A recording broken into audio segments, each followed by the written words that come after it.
Oke, selamat pagi. Assalamualaikum warahmatullahi wabarakatuh. Hari ini akan diadakan ujian tesis untuk Bapak Ramadhani. Nanti selaku penguji pertama adalah Bapak Dr. Alfa Hendi Muhammad. Kemudian penguji yang kedua adalah Bapak Dr. Dhani Aryatmanto.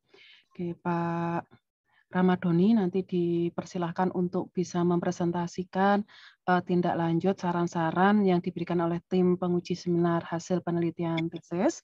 Kemudian bisa dilanjutkan untuk bisa memaparkan poin-poin penting apa saja yang kemudian ditambahkan untuk bisa meningkatkan kualitas hasil penelitiannya yang sudah dipaparkan pada seminar hasil. Ujian tesis ini nanti akan ada nilainya, Pak. Dinyatakan lulus jika nilai minimal B, sehingga Bapak semoga bisa mempertahankan, bisa menjelaskan dengan gamblang hasil-hasil penelitian Bapak. Nah, untuk kelancaran ujian tesis ini, Bapak saya persilahkan untuk berdoa terlebih dahulu sebelum Bapak memaparkan hasil-hasil tindak lanjut seminar hasil. Monggo, Pak.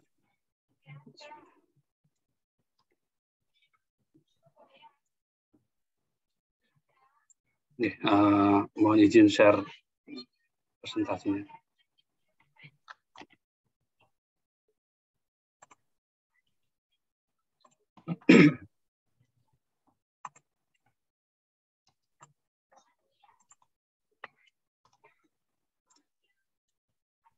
Mohon izin, sampun terlihat ya. Ya, sudah Pak. Oke, bismillahirrahmanirrahim.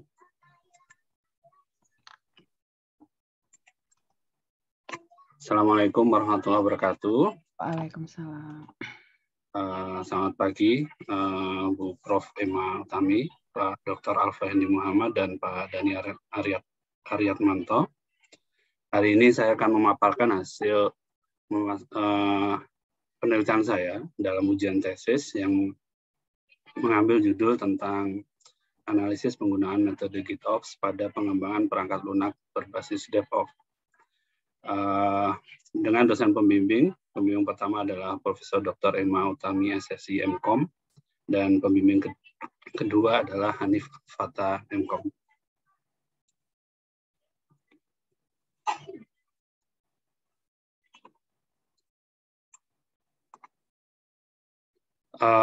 Sebelum masuk ke paparan yang selanjutnya, ini adalah revisi seminar hasil kemarin, masukan dari Bapak-Bapak dan Ibu penguji. Yang pertama adalah penguji 1, Bapak Alfa Hendi Muhammad, STMN PhD, di mana revisi tersebut sudah saya cantumkan di bab 3, di halaman 31 dan 39, terkait dengan penggunaan metode yang menggunakan tahapan-tahapan yang ada pada DSRM, Design Science, seperti itu. Terus kemudian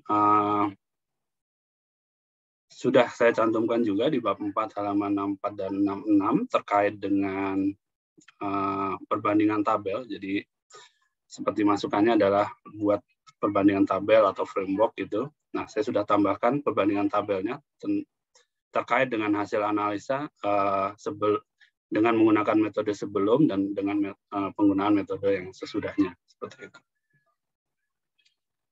Kemudian revisi SAPT dari penguji kedua, Pak Dr. Dhani Aryatmanto, adalah memperbaiki abstrak, dan sudah saya perbaiki di halaman 16 Romawi dan 17 Romawi.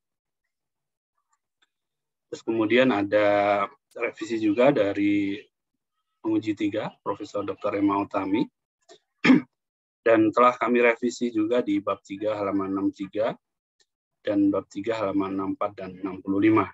Itu terkait dengan pemaparan hasil-hasilnya, terus kemudian bagaimana performanya, terus kemudian ada juga pencapaiannya disampaikan pada abstrak, dan sudah saya cantumkan juga di abstrak, seperti itu. Nah, untuk latar belakang masalah sendiri masih sama dari sebelumnya, jadi adalah tentang kebutuhan perusahaan untuk mengembangkan dan merilis perangkat lunak yang berkualitas tinggi secara lebih cepat. Terus kemudian banyaknya perusahaan yang berlomba-lomba mengadopsi DevOps. Terus juga ketika implementasinya banyak masalah yang timbul. Nah, itu adalah latar belakang masalah yang saya angkat. Untuk rumusan masalahnya sendiri, ada 3 poin. Yang pertama adalah kita menghitung effort, seberapa besar effort untuk mengadopsi metode baru ini, baik dari sisi perusahaan, pengembang, atau tim developer, ataupun tim operation. Seperti itu. Terus yang kedua adalah, apakah benar metode yang baru ini bisa mengatasi masalah-masalah yang ada pada metode DevOps saat ini?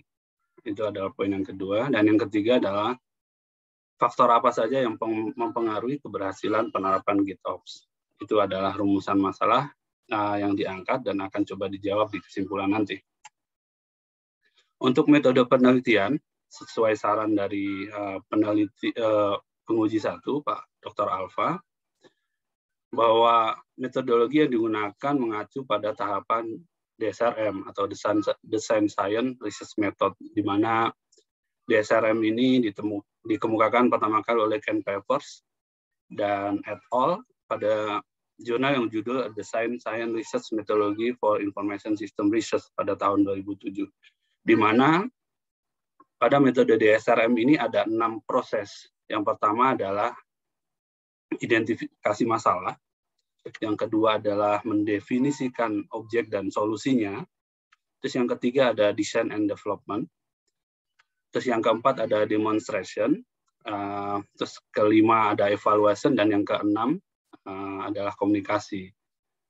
Jadi sebetulnya ini mirip dengan metodologi sebelumnya, tapi metode DSRM ini lebih baku. Jadi kita ikut saran dari penguji untuk menggunakan metodologi ini. Seperti itu. Nah, karena metodologinya berubah, flow-nya juga akan sedikit berubah.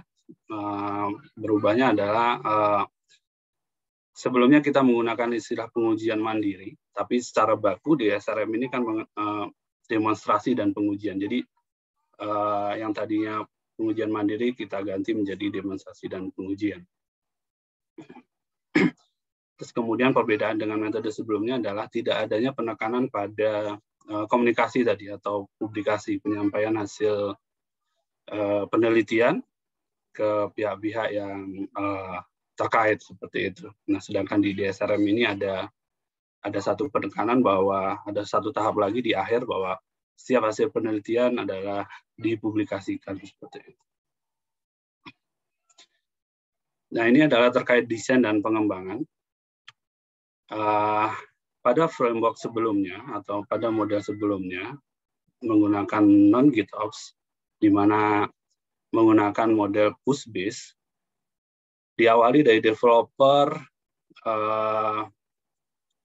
menulis code, kemudian menguploadnya ke repository, terus kemudian semua proses yang ada setelahnya itu akan menggunakan metode push. Jadi dari mulai build pipeline, terus kemudian mengupload image repository-nya, terus kemudian bagaimana men-trigger deployment pipeline, itu semua menggunakan push. Di mana pada tahapan ini beberapa masalah yang kita coba angkat adalah kemampuan seorang developer ataupun sysadmin untuk mengakses langsung ke cluster, di mana dalam hal ini seseorang tersebut akan mampu mengubah atau bahkan menghapus konfigurasi yang ada di existing cluster, seperti itu.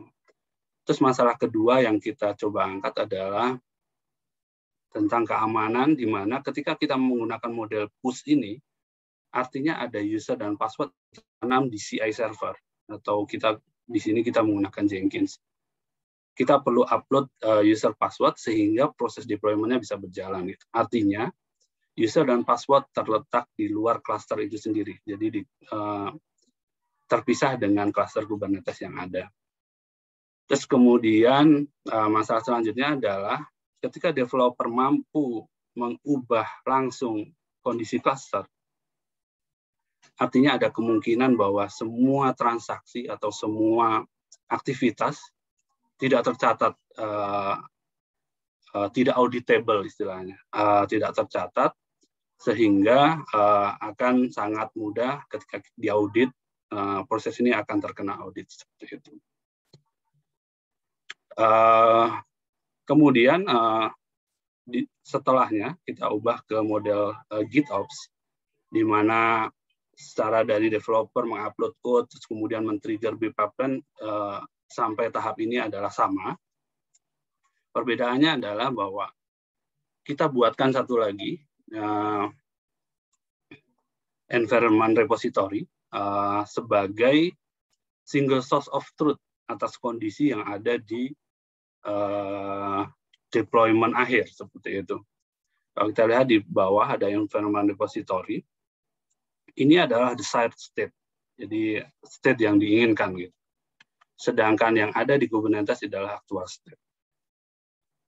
Jadi kita tambahkan operator di mana kita menggunakan Argo CD yang fungsinya adalah memastikan bahwa actual state yang ada di deployment cluster itu selalu sama dengan yang ada di desired state. Jadi ketika ada perubahan yang terjadi misalkan di actual state, si operator ini akan melakukan komparasi, begitu ditemukan perbedaan, dia akan ngasih alert, terus kemudian dia akan mengembalikan kondisinya ke desired state. Jadi kondisi desired state dengan actual state akan selalu sama dengan bantuan operator. Terus kemudian juga metode ini menggunakan pool base, jadi tidak lagi ada build pipeline men-trigger sebuah pipeline terus kemudian mendeploy, tapi Argo CD ini yang akan melakukan observasi. Ada perubahan tidak di environment repository. Ketika ada, dia akan apply. Ketika tidak ada, dia akan tampilkan statusnya adalah sync. Seperti itu. Jadi user dan password tidak lagi ditaruh di luar cluster atau di CI server atau Jenkins, tapi dia akan berada di dalam cluster itu sendiri. Komunikasinya jadi lebih lokal host gitu. Jadi tidak ada kemungkinan untuk di tapping dan segala macam. Seperti itu. Itu adalah model selanjutnya yang dimana dengan model ini developer tidak lagi punya akses langsung ke cluster. Semua perubahan harus melalui environment repository.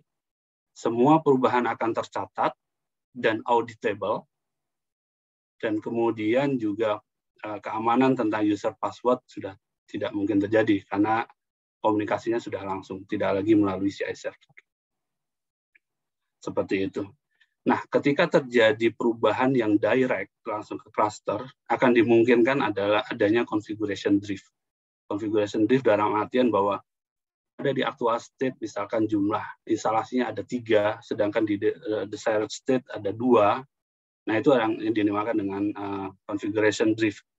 Di mana ketika terjadi configuration drift ini, bisa saja akan mengakibatkan nanti sistem tidak berjalan dengan baik. Seperti itu.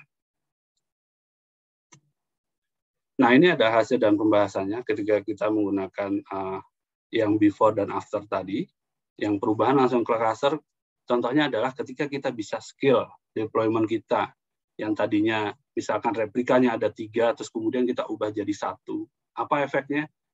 Efeknya adalah otomatis deployment akan berubah jadi 1. Ketika kita cuma punya 1 running instance atau pod, otomatis kita hanya bisa melayani sedikit request dari aplikasi seperti itu. Makanya ini penting banget, visibilitas ini penting banget. Si developer tahu berapa sih kita punya instance. Karena apa? Kita tahu bahwa kita akan melayani sejumlah request sekian seperti itu. Makanya perlu tahu. Nah, kemudian bahkan juga dengan adanya non-Git, dengan tidak menerapannya GitOps, itu kemungkinan juga kita seseorang itu mendelete deployment-nya. Jadi seperti yang di gambar kedua itu kita delete, yang artinya apa? Akan ada downtime di sana karena kita otomatis hilang gitu, instalasi instannya akan hilang gitu. Kalau dengan GitOps, selama di desired state-nya bilang bahwa dia harus ada deployment-nya 3, dia akan dikembalikan langsung. Jadi sama si operator dia akan dicek, oh ada, maka dia akan dikembalikan. Nah, itu adalah fungsi operator tadi. Jadi ketika di delete, ada yang scale down, itu akan dikembalikan ke kondisi yang diinginkan. Nah, ini adalah configuration drift, salah satu fungsi dari operator juga, bahwa ketika desired state sama dengan actual state, maka dia akan menunjukkan status sync, yang artinya kondisinya adalah sama, dan ini adalah idealnya.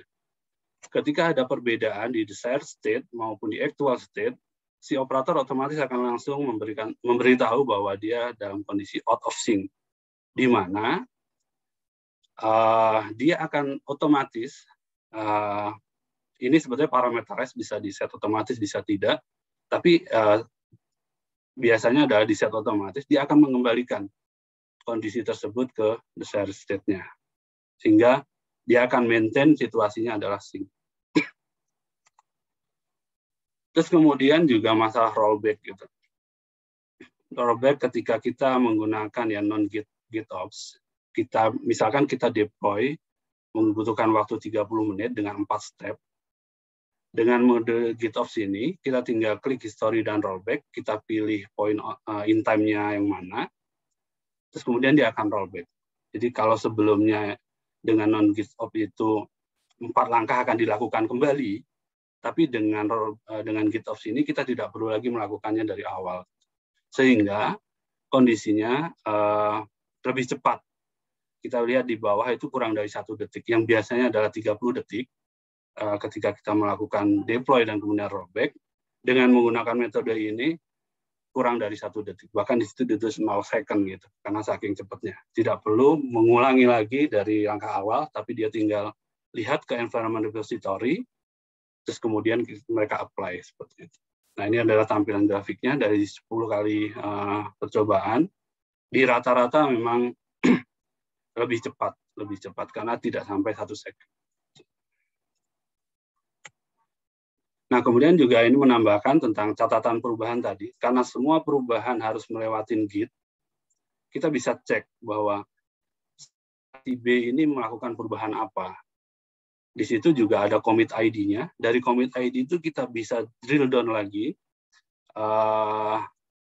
proses apa sih yang dilakukan, seperti yang di gambar kanan, bahwa ada perubahan tentang image new tag-nya berapa, gitu. Dari yang 6E30 menjadi 4C79. Jadi terlihat gitu perubahannya. Misalkan kodenya juga berubah, misalkan. Itu juga akan terlihat apa saja yang berubah. Seperti itu. Ada fasilitas div untuk membedakan mana yang baru dan mana yang lama. Jadi ini sangat membantu, apalagi kalau misalkan perusahaan yang sering diaudit segala macam tentang perubahan segala macam. Nah, ini sangat bagus. Ditambah lagi untuk kemampuan melakukan rollback secara cepat, itu juga sangat dibutuhkan. Nah, ini ada kelebihan dari GitOps tadi.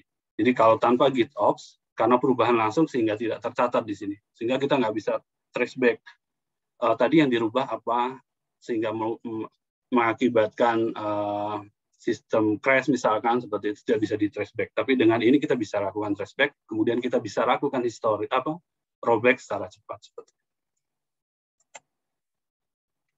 Nah, ini adalah tabel perbandingan hasil ya, ketika hasil analisa ketika kita menggunakan yang non-GitOps, terus kemudian menggunakan GitOps. Di model non-GitOps, komponen yang digunakan ada 4, ada code repository, CI server, image repository, platform deployment. Di GitOps ada tambahan 1 komponen, yaitu operator, yang tadi fungsinya ada beberapa. Terus kemudian modelnya adalah non-GitOps menggunakan deklaratif dan push-based, which is yang artinya adalah user dan password itu akan tersimpan di CI server, sedangkan pada GitOps menggunakan deklaratif dan pull base. Jadi tidak lagi di push tapi di pull. Jadi di mana password dan user tadi ada di dalam cluster. Terus kemudian hasil analysis security terkait akses cluster di non-GitOps dimungkinkan mengakses langsung ke cluster, melakukan perubahan dan kemudian bahkan melakukan penghapusan gitu. Tapi di GitOps karena menggunakan single source of truth, jadi perubahan cluster hanya bisa dilakukan melalui Git. Ketika Git-nya diubah untuk menghapus, ya bisa saja, jadi clusternya kehapus. Tetapi artinya itu adalah sudah melalui proses Kalau di Git itu ada proses bahwa kita upload, terus kemudian kita pull request, terus kemudian ada yang mereview code-nya, baru kemudian di merge. Nah, proses itu adalah sebagai double checker untuk perubahan yang ada di repository seperti itu. Terus kemudian terkait password tadi yang sudah dibilang bahwa ketika seseorang punya kube config dan itu akan disimpan di CI server, otomatis mereka bisa melakukan apapun. Sedangkan di GitOps, komunikasi ke cluster dilakukan oleh Argo CD menggunakan service account yang berada dalam satu lingkungan cluster. Terus kemudian ada configuration drift tadi, bahwa ketika orang punya akses ke kube config dan tools namanya kubectl, dia bisa melakukan apapun di sana.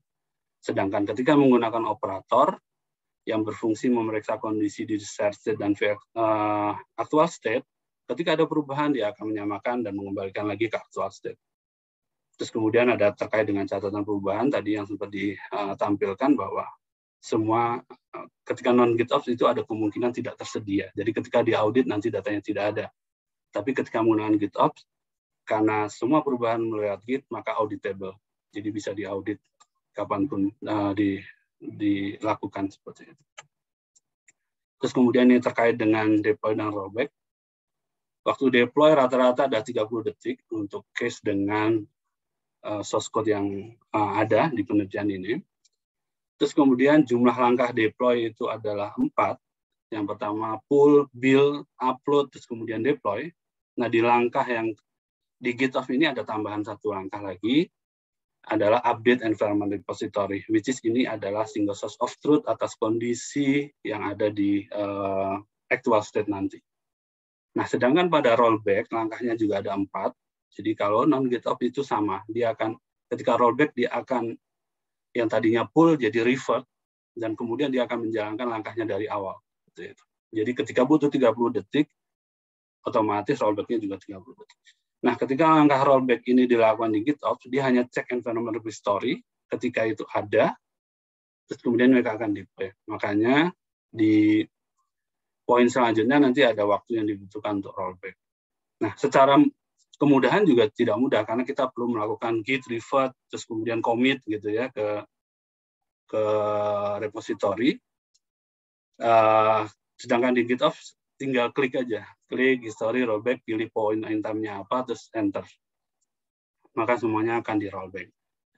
Nah, terkait waktu tadi, karena sama-sama 4 step, maka butuh waktu yang sama, yang rata-rata 30 detik, sedangkan di GitOps tidak perlu, kita hanya butuh waktu kurang dari 1 detik. Nah, terkait dengan monitoring juga, non-GitOps ini tidak ada GUI-nya atau dashboard-nya. Jadi monitoring yang manual menggunakan konsol gitu. Jadi tidak mudah dan tidak user friendly.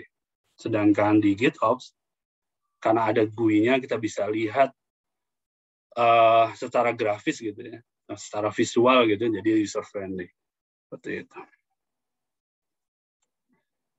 Nah, terkait dengan publikasi ini lain dengan langkah di DSRM poin terakhir bahwa komunikasi tadi, setiap hasil penelitian perlu dikomunikasikan ke pihak-pihak yang pihak-pihak peneliti yang lain seperti itu. Nah, ini sudah dipublikasikan di ICO EICT 2021 dengan judul Analysis on the Use of Declarative and Pull-Based Deployment Model on GitOps Using Argo CD. Nah, sudah di upload ke IEEE.org. Terus kemudian ini juga sempat saya presentasikan di acara Genome Asia Summit 2021. Ini event open source tiap tahun. Biasanya berkumpul para developer, terus kemudian open source enthusiast, dan saya sempat mempresentasikan dengan judul Next Level DevOps Implementation with GitOps. Untuk materi presentasinya saya sempat upload di speaker deck dengan alamat tersebut di bawah. Seperti itu. Nah, sampai pada tahap kesimpulan dan saran. Jadi kalau kita tadi rumusan masalahnya mencari seberapa besar effort, nah ini adalah bisa dijawab bahwa effortnya ada sangat kecil. Kenapa? Pertama, perusahaan tidak perlu menyediakan lagi karyawan baru atau perangkat baru. Karena apa? Karena tidak ada yang berubah gitu. Yang berubah cuma modelnya sedikit saja. Terus kemudian dari sisi pengembang juga tidak perlu melakukan perubahan pada kode aplikasi. Perubahannya hanya terjadi pada pembuatan repository tadi, yang environment repository, which is itu bersifat reusable. Artinya kita bisa create, terus kemudian itu bisa dipakai lagi di tempat lain. Terus pada sisi IT operation, itu juga ada penambahan, yaitu instalasi operator tadi, operator. Dan itu bisa kita lakukan dengan dua langkah saja. Jadi disimpulkan bahwa effortnya untuk mengadopsi GitHub ini adalah sangat kecil. Terus kemudian perumusan masalah yang kedua adalah mampukah GitHub ini menyelesaikan masalah yang ada pada DevOps sebelumnya gitu. Nah, setelah kita analisa seperti tadi bahwa ya benar bahwa metode ini bisa menyelesaikan masalah dengan single source of truth, orang tidak bisa lagi mengakses cluster secara langsung. Terus kemudian penggunaan operator bisa menghilangkan configuration drift. Terus kemudian perubahan yang terjadi akan semua tercatat dan akan auditable. Terus kemudian proses rollback akan menjadi lebih cepat ketika menggunakan Argo CD hingga 30 kali lipat. Karena 30 second menjadi kurang dari 1 second. Terus kemudian perumusan masalah ketiga adalah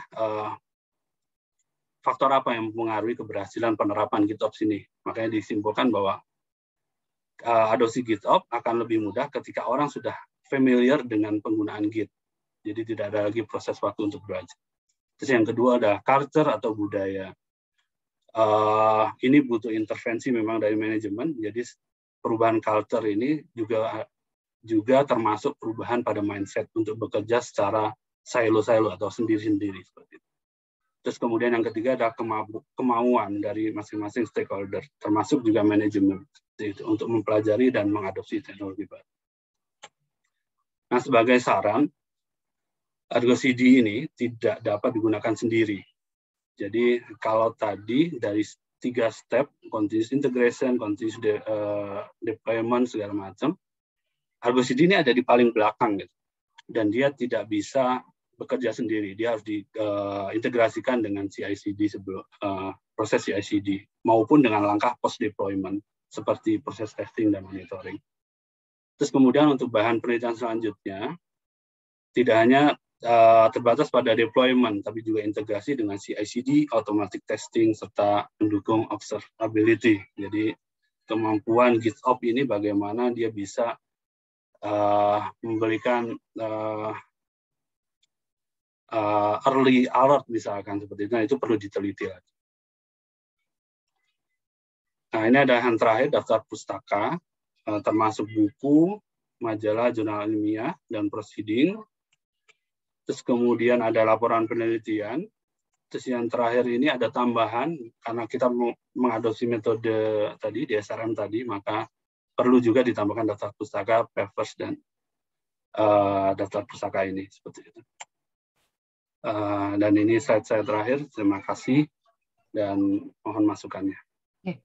Terima kasih banyak Pak Ramadhani. Tindak lanjutnya luar biasa ya. Dan butuh waktu cukup juga untuk bisa melengkapi dari hasil catatan para tim penguji diseminasi. Oke, kita lanjutkan ke sesi tanya jawab yang akan dimulai dari Bapak Dr. Dhani Aryatmanto. Monggo Pak Dokter. Terima kasih Prof. Emma. Sehat selalu Prof. Emma ya. Amin. Baik. Oke, Mas Ramadhani. Baik, ini adalah ujian untuk hasil dari ujian terakhir ya, berkaitan dengan tesis yang Anda buat. Saya sudah pernah mendapatkan ya presentasi dari Pak Ramadhani terkait dengan seminar hasil. Ya, kemudian tentu saja perubahan abstraksi yang terkait yang Pak Ramadhani sudah ubah, yaitu pada sisi abstraksi. Nah, di abstraksinya apakah memang sudah ini baru saya buka abstraksinya, apakah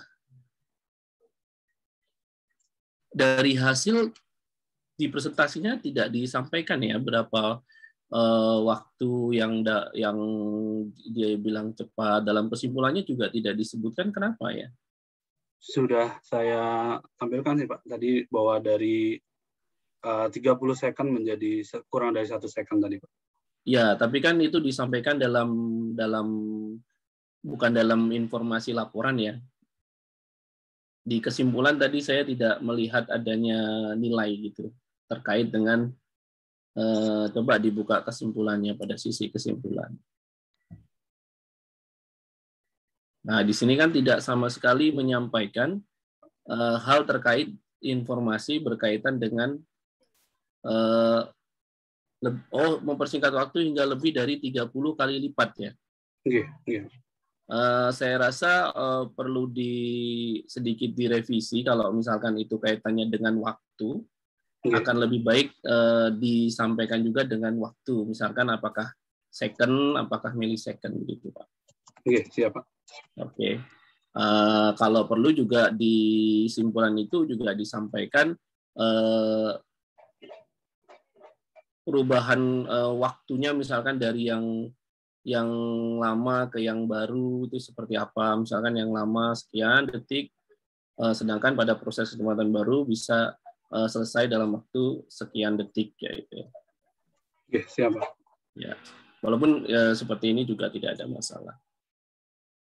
Maksudnya yang dengan durasi ya, bukan 30 kali lipat. Kita 30 kali lipat itu kan kita nggak tahu acuannya apa gitu, waktunya itu. Siap, nanti di sisi. Oke. Saya juga mendengar di dalam prosesnya itu kan di rumusan masalah tadi juga terkait dengan security. Apa memang tidak dibahas lebih detail berkaitan dengan security pada saat Anda membahas tentang non-GitOps? Beberapa poin yang dibahas dalam security ini, karena kalau kita bahas security kan cukup broad, cukup lebar ya. Okay. Ada 2 poin yang dibahas dalam security di penelitian ini. Yang pertama adalah kemampuan seseorang itu mengakses langsung ke cluster, sehingga itu yang pertama. Yang kedua adalah keberadaan user dan password di luar cluster, Pak. Oke. Jadi itu akan. Oke. Berarti terkait dengan dua poin itu, yang sebetulnya security itu yang tadi Pak Ramdhani katakan luas ketika bicara security. Ada berapa kategori sebetulnya security yang bisa dicermati oleh Pak Ramdhani? Terkait dengan security ini sebetulnya yang kita temukan 2 sih Pak. 2 itu. Berarti berdasarkan temuan ya? Berdasarkan temuan, bukan berdasarkan dari sisi security-nya secara keseluruhan. Iya, betul Pak. Jadi memang kita coba, terus kemudian ada 2 poin ini yang mestinya kita bisa angkat seperti itu. Oke. Berarti pertanyaannya adalah, apakah di batasan masalah disampaikan bahwa terkait security itu tidak menjadi bagian dari penelitian? Di batasan masalah disampaikan bahwa penelitian ini akan membahas tentang 2 poin tersebut, Pak. Di batasan masalah? Oke. Tentang kemampuan mengakses langsung dan juga tentang password yang ada di luar cluster. Di poin E itu ya? Oke. Tapi kan di sini dari sisi skenario pengujiannya yang akan Anda lakukan begitu. Bukan menyatakan bahwa penelitian ini tidak berfokus pada sisi security-nya, namun apabila ditemukan hal-hal gitu loh. Jadi penyampaiannya itu berdasarkan kronologi research gitu loh.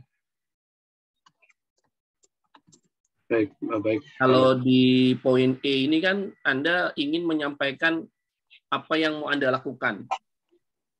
Sudah dibuka skripsi tesisnya? sedang dibuka. Mohon izin. Sebentar.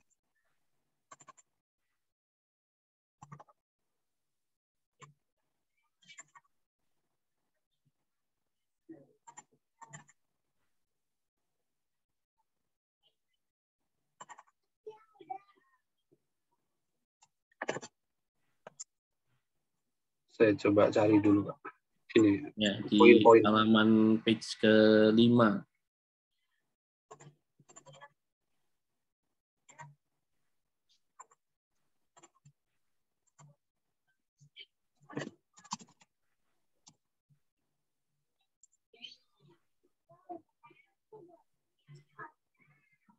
Kalau saya cermati memang di poin D, Pak Ramadhani menyebutkan bahwa masalah yang akan diuji dan diteliti terbatas pada masalah keamanan terkait kemampuan seseorang untuk dapat mengakses dan dapat melakukan itu kan. Nah, kalau memang batasannya adalah di situ, seharusnya sih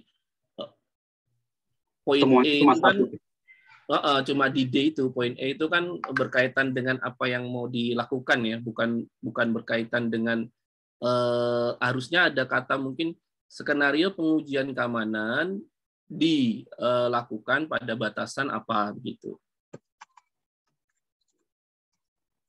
Jadi bukan area menyampaikannya itu bukan sebuah informasi. Kalau ini kan areanya sebuah informasi. Skenario pengujian keamanan yang akan dilakukan adalah kan jadi Anda Pak Ramun ini menjadi sebuah poin E itu menjadi sebuah informasi bukan batasan. Yeah. Nah, coba nanti di revise kalimatnya agar bahasanya sama seperti D kan itu kan diteliti terbatas itu. Berarti kan memang membatasi. Nah, yang E mungkin perlu dicermati. Siap. Oke. Berdasarkan dari hasilnya, kan saya lihat pada tahapan di presentasinya yang ke mana tadi ya, identifikasi masalah begitu. Sisi yang atas kalau nggak salah tadi. Keterusan alur penelitian. Oke. Alur penelitian ini secara tahapan di situ ada 1, 2, 3, 4, 5. Itu memang disesuaikan dengan yang ada di presentasi keberapa ya? Yang sebelum itu nomor 4 kalau nggak salah Pak ya. Ini Pak. Yang tadi itu ya. Iya, Pak. Problem identification ini kan ada 1, 2, 3, 4, 5, 6. Kenapa tidak 6? Kalau di sini tadi berapa ya? 5, Pak. 5. Kenapa kok tidak sama? Karena gini, demonstrasi dan pengujian itu dalam satu yang nggak bisa dipisah gitu, Pak. Jadi Anda menggabungkan? Iya, di demonstrasi dan pengujian itu. Coba balik lagi ke slide berikutnya. Nah, itu demonstrasi evaluation itu Anda gabungkan menjadi satu. Kemudian, oke, baik. Demonstrasi evaluation di dalam penggabungannya, apa memang dalam prosesnya akan selalu akhirnya akan sukses, Pak Ramdhani? Atau ada kegagalan, kemudian harus diperbaiki pada saat demonstrasi, kemudian kok begini nih hasilnya, terus dievaluasi, lalu diperbaiki lagi, ada nggak proses seperti itu? Tidak ada sih Pak, karena kan ini menerapkan desain baru gitu ya, penambahan komponen, terus kita uji aja hasilnya akan seperti apa, seperti itu sih Pak. Hasilnya akan seperti apa? Tidak ada melakukan proses ketika diuji ternyata ada kekurangan mungkin atau ada apa, kemudian dilakukan proses pendesainan ulang begitu? Tidak ada sih Pak. Jadi kita sampaikan hasil dari ketika kita menambahkan komponen GitOps ini akan jadi seperti apa? Akankah menjawab masalah-masalah yang ada seperti itu? Oke. Kemudian itu menjawab masalah-masalah yang ada? Ya, benar Pak. Poin masalahnya apa tadi Pak? Poin masalah tadi sebentar. Ini Pak. Jadi masalah mengakses klaster secara langsung, terus kemudian mengakses klaster secara langsung. Kalau kita itu compare dengan rumusan masalahnya, apa memang di rumusan masalah juga membahas terkait dengan itu? Oke. Di rumusan masalah. Karena di rumusan masalah tidak menyatakan klaster secara langsung. Apa tadi yang Bapak sebutkan? Mengakses klaster secara langsung ya Pak. Nah, di sini kan tidak ada nih di rumusan masalah. Di sini cuma ditulis masalah-masalah yang ada pada penerapan praktek berkelanjutan DevOps saat ini gitu Pak. Sebetulnya di poin itu mungkin perlu dijabarkan kali Pak, bahwa proses apa aja masalah yang ada saat ini gitu mungkin. Iya, karena kan yang Anda research kan rumusan masalah ini kan berkaitan dengan apa yang Anda teliti. Baik. Kalau misalnya di kesimpulannya Anda mengatakan ada atau Anda menjawab terkait itu, seharusnya ada nggak bahasa itu di rumusan masalah?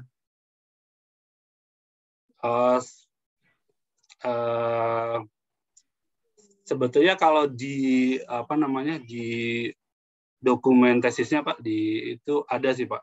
Jadi masalah apa saja yang ada saat ini itu ada. Cuma di PPTD karena mungkin tempatnya terbatas gitu ya Pak, jadi kita tidak masukkan gitu Pak. Tapi kalau sarannya di poin apa Anda menyatakan bahwa kait dengan, kan di sini kan dikatakan rumusan masalah dalam benar ini sebagai berikut. Seberapa besar effort yang dilakukan untuk mengadopsi GitOps? Effort itu artinya apa Pak? Artinya kan seberapa tenaga yang harus dikeluarkan ya kan, kalau kita bandingkan dengan yang disebut kalimat effort kan. Iya, effort di sini diartikan sebagai seberapa besar perubahan yang dilakukan untuk mengadopsi metode. Seberapa effort? Perusahaan tidak perlu menyediakan seberapa effort. Effort itu saya pikir berarti kaitannya dengan perusahaan itu ya. Untuk mengadopsi GitOps ini kan ada 3 komponen besar ya Pak. Yang pertama dari sisi perusahaan, terus kemudian dari sisi doer-nya, yaitu pengembang, dan IT operation. Jadi ambil effort-nya itu saya coba ambil dari 3 komponen besar tersebut. Karena kalau kita lihat cuma dari pengembang saja, akan tidak fair ketika nanti kita lihat di IT operation maupun di perusahaan. Makanya kita sampaikan seperti itu. Berarti kalimatnya seharusnya bukan perubahan yang dilakukan, toh Pak?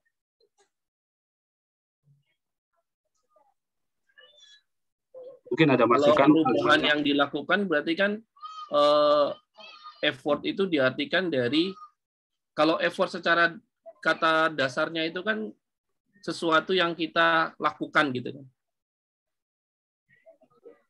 Okay. Sesuatu yang kita lakukan ya untuk katakanlah misalkan mencapai tahapan yang diinginkan. Effort yang diartikan gimana maksudnya Pak Ramandoni di sini? Ya, effort itu dalam artian jika perusahaan ingin mengadopsi GitOps, seberapa sih besar effortnya gitu Pak? Effort itu dalam artian seberapa besar sih perubahan yang harus dilakukan untuk mengadopsi itu gitu. Menurut saya seperti itu. Berarti kan seberapa besar yang harus dilakukan oleh perusahaan.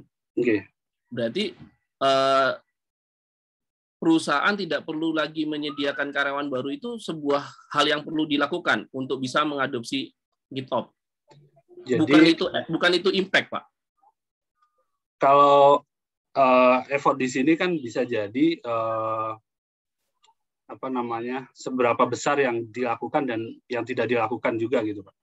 Jadi kan kalau pasti ada kebalikannya juga gitu.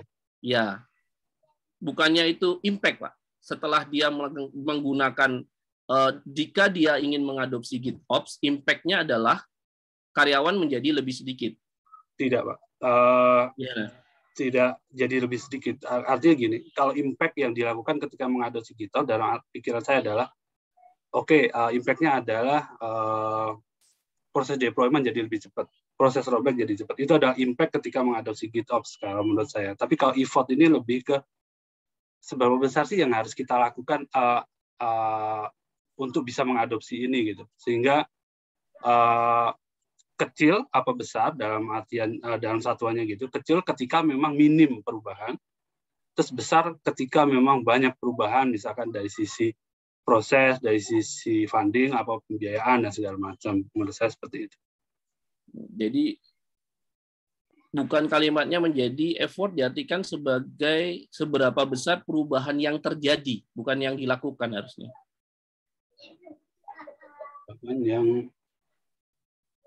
Perubahan yang terjadi untuk mengadopsi metode baru. Kalau yang dilakukan kan dia melakukan sesuatu. Tapi kalau yang terjadi itu kan efek dari adanya effort itu.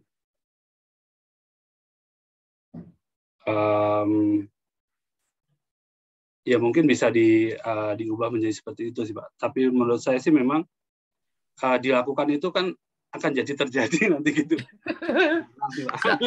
Iya. Ya memang beda-beda tipis sih. Karena dia melakukan perubahan itu terus akan terjadi impact-nya seperti ini begitu. Impact-nya adalah perusahaan tidak perlu lagi menyediakan karyawan baru dengan adanya metode GitOps. Kan itu berarti memberikan impact kepada apa yang terjadi pada pengelolaan di perusahaan itu ketika metode adopsi GitOps ini dilakukan. Karena ketika bicara yang dilakukan dengan yang terjadi itu udah beda persepsi juga sih, Pak. Kalau saran saya yang terjadi karena setelah dia melakukan effort terhadap proses mengadopsi GitOps, perubahan yang terjadi apa? Kan begitu. Oke, bagaimana? Oh? Oke. Ya. Ini itu ya. Mungkin bisa ditambahkan gitu, Pak. Ya. Tapi perlu saya jelaskan juga bahwa di poin nomor 1 misalkan kalau dilakukan DevOps jadi karyawan berkurang, tidak seperti itu gitu. Jadi artinya perusahaan cukup do nothing gitu, nggak perlu ngapa-ngapain dan artinya kan memang ya udah as is aja perusahaannya seperti itu gitu Pak. Jadi tidak ada effort di sana. Itu maksud saya.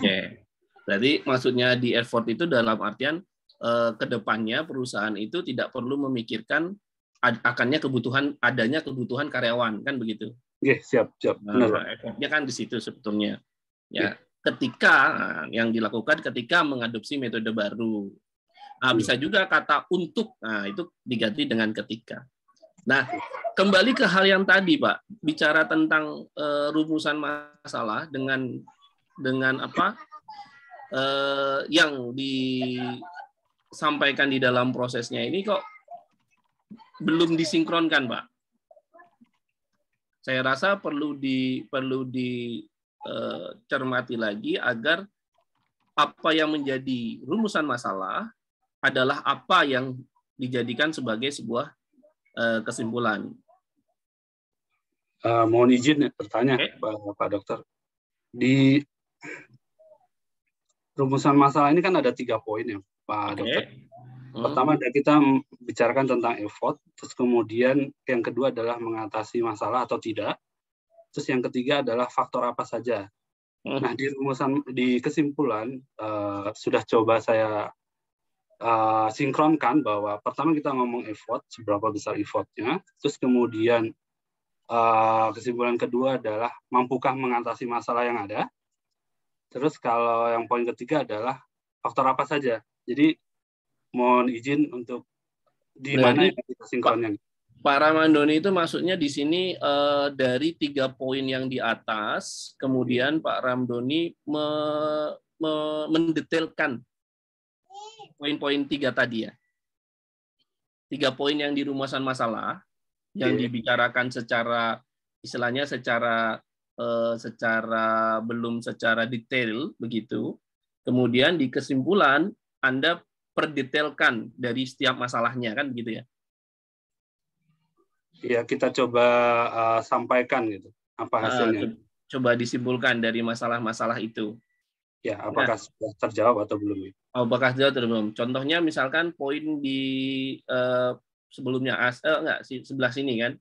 Masalah pada proses DevOps yang Anda saat ini bisa dijawab dan disodorkan menggunakan metode GitOps. Ada masalah berarti ada poin 1, 2, 3, 4. Yang poin ini tidak disebutkan di rumusan masalah karena nanti terlalu panjang kan maksudnya. Oke. Nah, berarti di dalam prosesnya pada poin mana ketika Pak Ramadhani menjabarkan bahwa permasalahannya di sini. Nah, itu pertanyaannya, Pak. Di rumusan masalah, Pak Ramadhani pada poin kedua itu kan mengatakan bahwa ada masalah-masalah. Tapi tidak didetailkan masalahnya. Nah, kemudian kan Pak Doni melakukan proses analisa dan sebagainya, akhirnya menemukan masalahnya. Oh, ini loh permasalahan-permasalahan yang ada. Tapi bisa jadi permasalahannya itu lebih dari 4, misalnya loh Pak. Berdasarkan hasil analisa. Bisa saja Pak Ramadhani menemukan ada 7 masalah. Kemudian dari 7 masalah itu 4 yang bisa diselesaikan. Misalkan seperti itu. Kalau monggo dilanjut. Nah, berarti kalau pendapat saya pada bab ketiga seharusnya ada analisa terkait identifikasi masalah. Ada nggak poin-poin dari ini yang disampaikan oleh Pak Ramadhani? Di mana ketika Pak Ramadhani mengidentifikasi masalah, ada keempat permasalahan ini yang akhirnya di kesimpulan bisa diselesaikan, begitu Pak Ramadhani?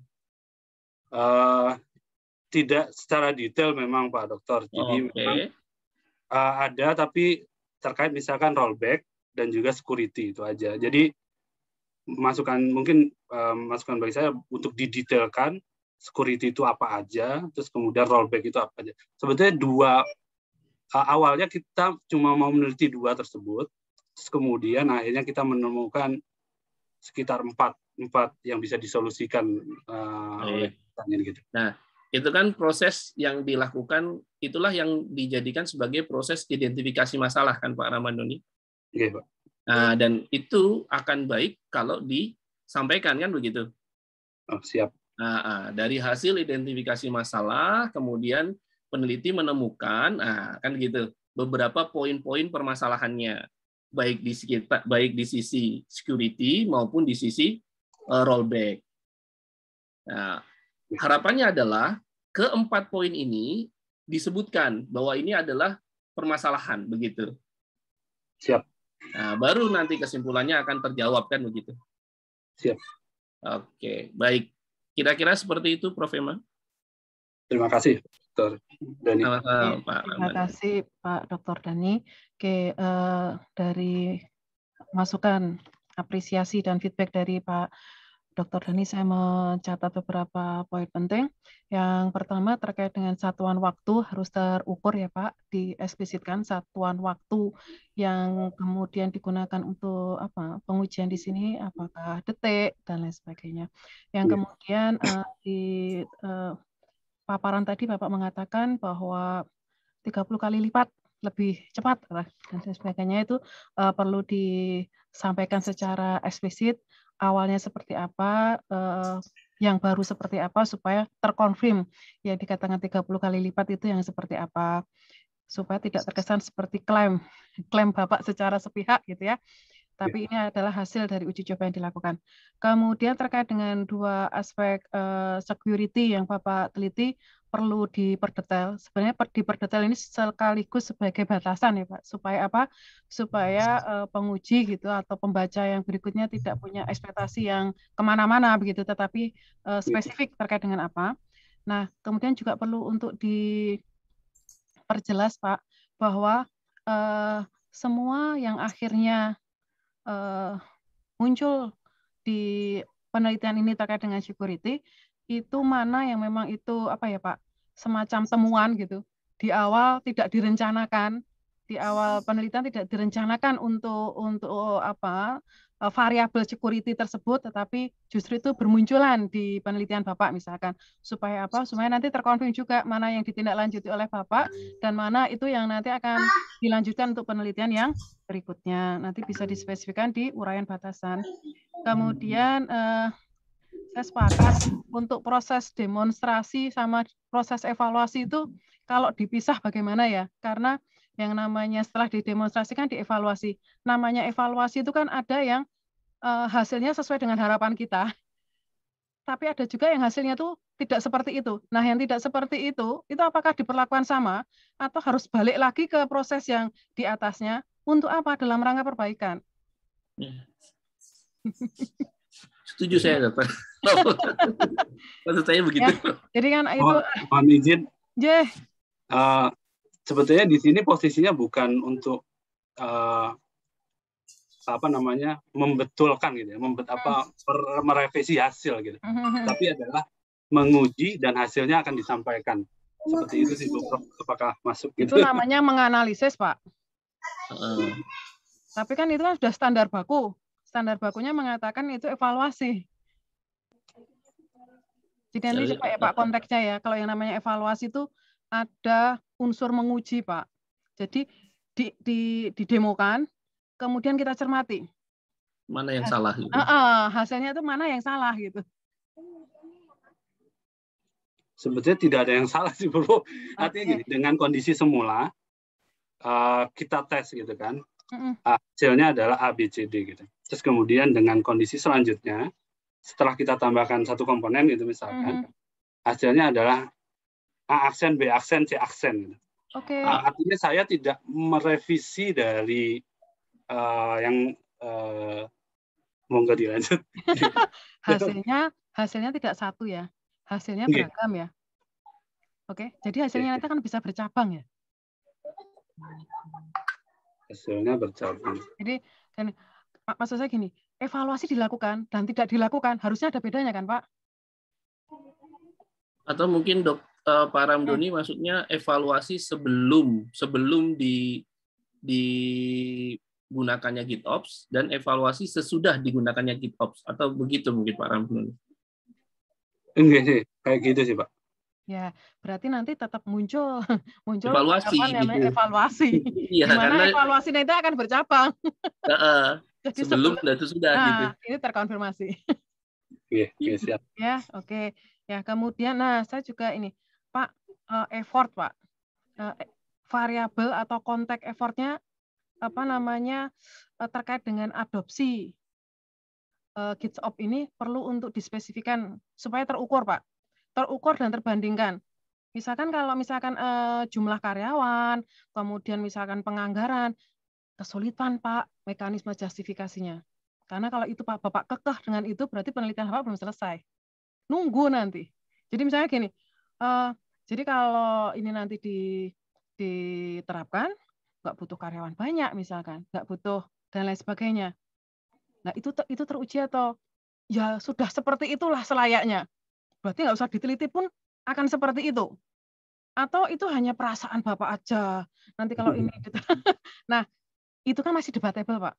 Nah, penelitian ini kan harus terukur. Oleh karena itu, Bapak perlu menspesifikkan variabel atau konteksnya effort. Supaya apa? Yang terukur saja. Supaya apa? Supaya Bapak nanti mekanisme justifikasinya tidak sulit, Pak. Mohon izin, Bu Prof. Bisa disebutkan satu mungkin parameter yang terukur. Ya, konteks effort yang Bapak maksud apa dulu? Ya, itu tadi kembali lagi ke diskusi dengan Pak Dhani tadi bahwa effort itu perusahaan mesti ngapain sih, seberapa besar yang mesti dilakukan oleh perusahaan, seberapa besar apa saja yang perlu dilakukan dan tidak dilakukan kalau sudah pakai ini. Itu tadi sudah disampaikan bahwa perusahaan tidak perlu ngapa-ngapain, jadi as is saja, artinya tidak ada effort. Tidak perlu ngapa-ngapain itu apa Pak? Harusnya ngapa-ngapain apa? Terus apa sekarang? Tidak perlu menambah karyawan, tidak perlu menambah gaji. Itu loh. Perlu... Ya, itu ada jumlah karyawan, ada gaji. Kok tahu, Pak? Karena kan nggak nambah orangnya, Prof. Nah, itu loh. Itu kan seperti apa ya, Pak? Itu tuh nggak usah dibuktikan, ya nantinya akan seperti itu gitu. Jadi malah justru itu kurang seksi untuk diangkat jadi salah satu keberhasilan ini gitu. Justru kalau saya malah yang bagus itu yang misalkan 30 kali lipat tadi kan itu terukur. Coba ya Pak, sekarang nambah karyawan atau nggak nambah karyawan? Nambah penganggaran atau nggak nambah penganggaran? Saya butuh bukti ya. Nanti Bapak kan harus membuktikan ini diimplementasikan terus dibandingkan. kalau seperti itu nanti bau-baunya ke sosial, Pak.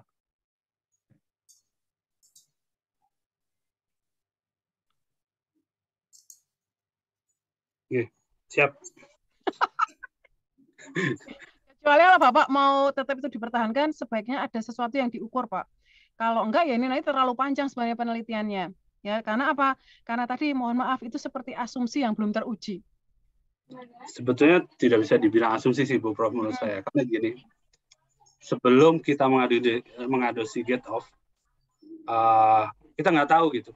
Perusahaan sih mesti ngapain sih segala macam gitu. Nah begitu diteliti, oh ternyata perubahannya sepele kok, nggak perlu banyak macam.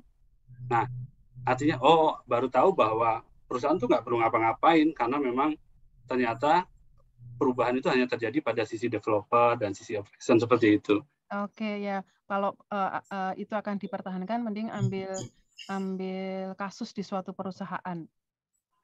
Ya.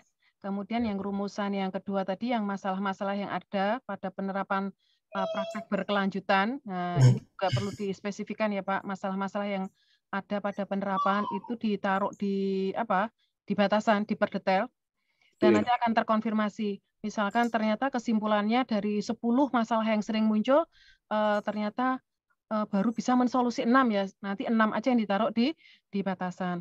Sebenarnya ada isu juga, ada isu berkelanjutan. Nah, ini konteks berkelanjutan ini juga perlu diperdetail sebenarnya. Ya, jadi banyak istilah Pak Ramadhan itu yang sebenarnya mancing-mancing melebar kemana. Karena gini Bu Prof, ngaji pertanyaan. Di istilahnya, di bahasanya itu adalah continuous deployment gitu. Nah itu kalau di bahasa Indonesia kan artinya adalah praktek pemasangan berkelanjutan gitu. Tapi kalau pakai continuous deployment kan gimana gitu. Saya boleh ngasih saran, Bro? Ya, mau ke Pak Dr. Alfa. Jadi akar mulanya itu kan gini, Mbak. Kalau dalam penelitian itu kan ada desain yang Anda usulkan, yang mana itu mau kita evaluasi, kan gitu kan. Nah di sini itu jujur saja saya aja nggak yakin dengan desain yang Anda usulkan gitu loh. Karena satu, ini GitOps yang Anda usulkan ini diadopsi dari mana? Itu runtutannya tidak jelas. Nah, taruhlah misalkan Anda mengadopsi GitOps dari suatu sumber gitu ya. Nah, ya sebenarnya tidak apa-apa. Tapi kan nanti yang jadi problem kan bukan di situ nanti yang akan menjadi kontribusi Anda. Kontribusi Anda itu di analisis kualitatif seperti yang di rumusan masalah tadi Anda sampaikan. Awal ceritanya tuh gitu. Nah, itu yang Anda tulis prosesnya demonstrasi itu nyambung gitu loh. Cuman menjadi tidak nyambung ketika kesimpulannya tuh jadi seperti ini. Nah, diskusinya tadi yang disampaikan Pak Dan, disampaikan Prof. Saya juga setuju.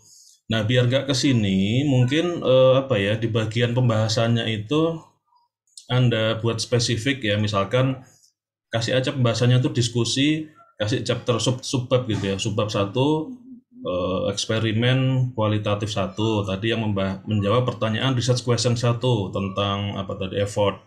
Nah, menjawab research question 1 tentang effort itu juga sama seperti yang disampaikan Prof. Emma, Prof. Dani. Effort itu apa? Siapa yang mendefinisikan effort gitu loh. Anda perlu contoh model, contoh teori, atau yang minimal effort ini bagi pengembangan software itu bentuknya apa sih? Apakah benar effort bagi pengembangan software itu meng-hire karyawan? Kalau effort bagi pengembangan software ternyata menurut peneliti lain adalah waktu yang diperlukan untuk menyelesaikan software, nah itu kan jadi debatable. Biar nggak berdebatnya berkelanjutan, dibatasi Pak, effortnya itu menurut siapa, kriterianya apa. Nah, baru Anda jelaskan di diskusi pertama tadi, menjawab research question 1. Nah, kemudian menjawab research question kedua, menjawab research question ketiga gitu. Jadi yang belum nyambung itu yang menurut saya dan tadi sudah disampaikan Prof. Emma dan Pak Dani itu kesimpulannya kalau ingin seperti ini ya, seperti yang disampaikan di slide sekarang ini, itu analisanya dari mana gitu. Nah, itu mungkin tadi beberapa sudah ada, memang benar yang disampaikan beberapa sudah ada seperti waktu apa gitu. Tapi ya tadi keamanan secara spesifik tidak dianalisa lebih lanjut gitu. Kalau waktu itu memang sangat terukur ya. Yang lainnya saya lihat ini kan berupa kualitatif, proses gitu loh, kualitatif. Nah, mengevaluasi proses itu juga perlu agak bukan tricky sebenarnya, ini perlu dikembalikan kepada ini tuh sedang mereview proses apa, apakah di perusahaan atau tidak. Kalau di perusahaan, ya mau tidak mau feedbacknya menggunakan sumber dari perusahaan atau orang ketiga gitu loh. Nah, atau Anda mendefinisikan effort dalam bentuk kemudahan. Nah, kemudahan ini pakai skala gitu loh. Apakah sesuai ekspektasi Anda, apakah tidak sesuai gitu. Nah, semua itu nanti kan tujuannya kan pengen tahu kira-kira yang belum terselesaikan yang mana gitu. Kalau ini kan tidak semuanya kesannya sempurna gitu. Padahal kita mau cari yang belum sempurnanya di mana biar nanti menjadi saran untuk penelitian berikutnya. Itu ya, Pak Ramadhani, bisa dipahami? Siap, Pak. Dicerna, Pak. Ya, nanti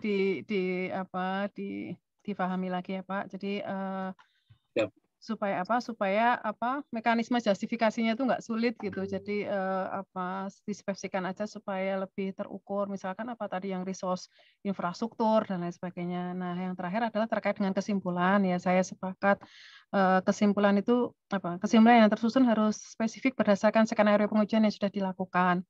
Nah, kemudian jadi susunan-susunan yang ada di kesimpulan itu memang nanti berkoresponden dengan pertanyaan-pertanyaan yang diangkat dalam penelitian ini yang tertuang dalam rumusan masalah ya Pak. Jadi dicermati lagi kesesuaiannya berdasarkan hasil-hasil skenario pengujian yang sudah Bapak lakukan. Apakah semua masalah tersolusi? Masalah-masalah yang ada. Jadi tadi ada klaim di rumusan yang kedua adalah rumusan masalah-masalah yang ada pada saat ini gitu. Nah, apakah semua masalah gitu sudah tersolusi? Jikalau belum ya berarti nanti batasannya perlu disesuaikan. Oke, itu saya garis bawahi masukan-masukan yang dari Pak Dhani dan tadi ada tambahan dari Pak Alfa. Untuk selanjutnya saya minta masukan dan apresiasi untuk hasil penelitiannya Pak Ramadhani dari Bapak Dr. Alfa. Monggo Bapak. Oke, sudah kelewatan banyak nih waktunya, enggak apa, Prof. Ya, intinya itu tadi ya, Pak Ramadhani ya.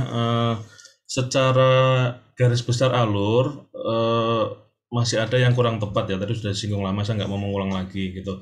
Nah, lalu memperbaikinya bagaimana? Saya ngasih solusi aja lah. Kalau menurut saya, bagian analisis Anda, karena ini kelihatan di tulisan. Kalau yang Anda presentasikan mungkin tidak terlalu kelihatan ya. Di bagian tulisan itu mungkin dikasih kode analisis lah kalau Anda misalkan pada pengujian security itu sedang menjawab research question yang mana sih gitu. Itu sudah cukup membantu menurut saya. Dan kemudian itu tadi tolong dipisahkan sesuatu yang memang menjadi hasil produk penelitian Anda dengan sesuatu yang memang teorinya bunyinya seperti itu. Ya, contoh model di sini ya, Anda menggunakan GitOps itu kan memang alurnya akan seperti itu ya Pak ya. Ini Anda mengadopsi dari mana GitOps-nya? GitOps itu dari Wave Network Pak. Oke, ada modifikasi tidak dari yang diusulkan itu? Ada beberapa modifikasi Pak. Jadi Wave Network. Oke, modifikasinya dilakukan dalam rangka apa? Jadi karena kalau GitOps itu kan jahit ya Pak, istilahnya jahit ya. Jadi solusinya itu bisa jadi banyak macamnya gitu Pak, modelnya gitu Pak. Jadi misalkan pakai Argo CD gitu, terus ada lagi yang pakai Flux gitu. Nah itu nanti akan beda tuh karena cara kerjanya juga berbeda gitu Pak. Iya, enggak maksud saya yang mendasari Anda melakukan perubahan pada desain-desain yang ada saat ini apa? Kan itu kan intinya, desain Anda kan berbeda karena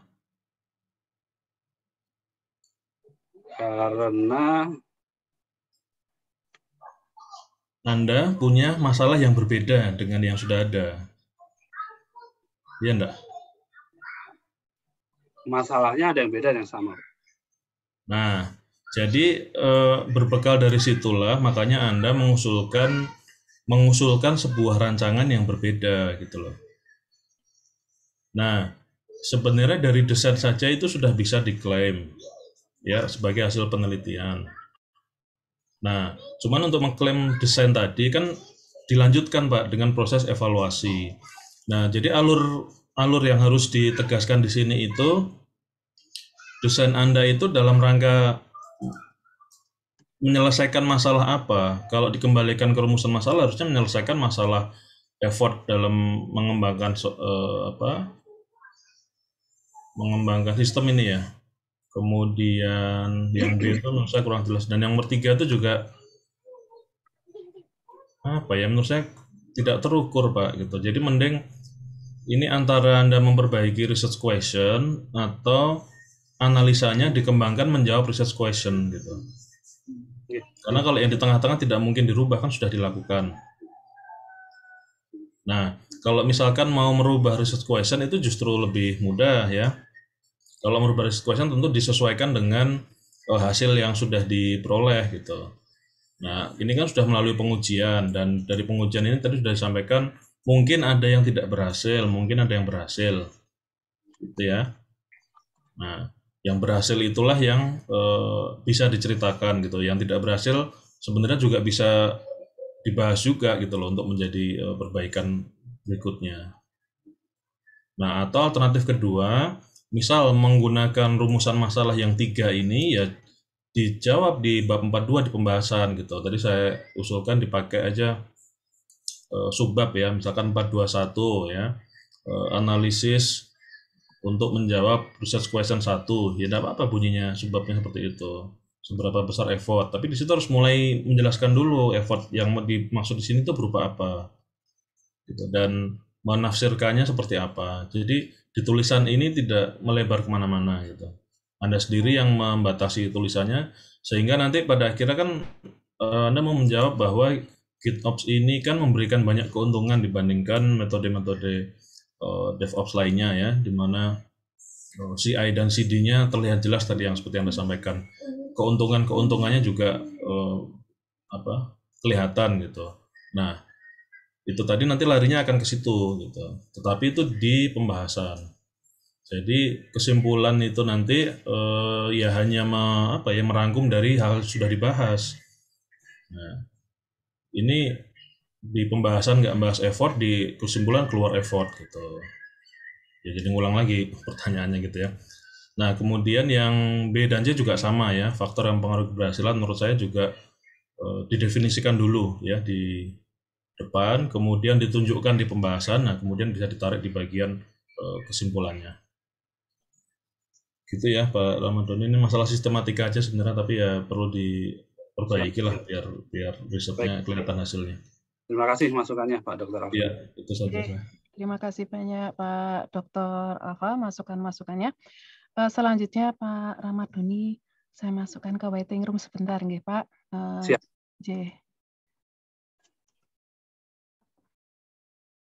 Bapak, bagaimana ini?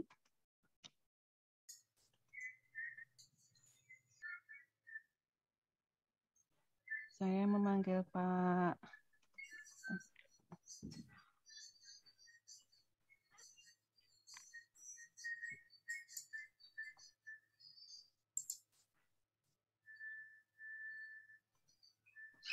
Pak Ramadhani sudah bergabung lagi dengan kami di sini.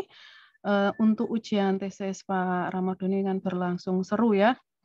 Waktunya melebihi dari durasinya. Ya, oke. Kami sudah rapat untuk memutuskan hasil penilaian dari ujian tesis yang sudah terselenggara baru saja. Untuk hasilnya akan disampaikan oleh Ketua Tim Sidang, yaitu Bapak Dr. Alfa Hendi Muhammad. Monggo Bapak. Terima kasih Prof. Emma. Terima kasih ya atas waktunya Pak Ramadhani. Tadi sudah dilihat ya hasil paparannya. Pada intinya adalah kita ingin menyempurnakan apa yang sudah Pak Ramadhani lakukan gitu, biar hasil tesisnya itu bukan menjadi sesuatu yang sia-sia. Dan tadi sudah disampaikan Pak Dani, saya dan Prof. Emma masih ada ruang untuk improvement ya. Itu nanti silahkan didiskusikan dengan Prof. Emma, tetapi terlepas dari hasilnya nanti yang akan kita tulis masing-masing, kami sepakat bahwa yang sudah disampaikan tadi sudah sesuai dengan kaidah penelitian, dan kami sepakat untuk meluluskan Pak Ramadhani di ujian tesis ini. Selamat Pak Ramadhani. Selamat Pak Ramadhani. Ya, mudah-mudahan Pak Dani, Pak Alfa. Ya. Terima kasih banyak atas kelulusannya. Mudah-mudahan bisa ditindaklanjuti tidak dalam waktu lama ya, supaya bisa segera yudisium. Iya. Terima kasih banyak Pak Alfa, Pak Dhani atas masukan-masukannya. Untuk sesi Pak Ramadhani, kita cukupkan sekian. Assalamualaikum warahmatullahi wabarakatuh.